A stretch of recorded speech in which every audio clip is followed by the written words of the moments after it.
আসসালামু আলাইকুম এভরিওয়ান। সুন্দরবন ও টাঙ্গুর হাওরের মতো এই জায়গাটি আমাদের নওগাঁতেই অবস্থিত। এটা আমরা অনেকেই জানি না, আর জানলেও এটা জানে না এখানে কিভাবে আসতে হয়। এই জায়গাটি কেন এত সুন্দর? কারণ এখানে প্রকৃতি এখনও তার নিজস্ব রূপে বেঁচে আছে।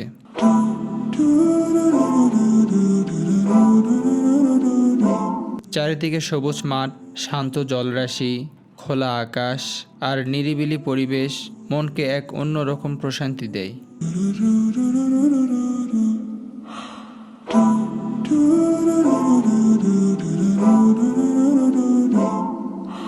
সূর্যাস্তের সময় এই সৌন্দর্য আরও কয়েক গুণ বেড়ে যায়।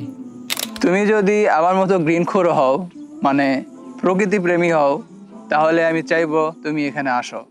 এখন বলি কিভাবে আসবেন। বকশিরবিলে আসতে হলে প্রথমে নওগাঁ জেলার বদলগাছি উপজেলার গোবরচপা বাজারে আসতে হবে। এরপর বাজার থেকে বাম পাশের ভিতরের রাস্তা ধরে ত্রিমোহনী এলাকার দিকে এগোলেই বকশিরবিলের মনোরম সৌন্দর্য দেখতে পাবেন।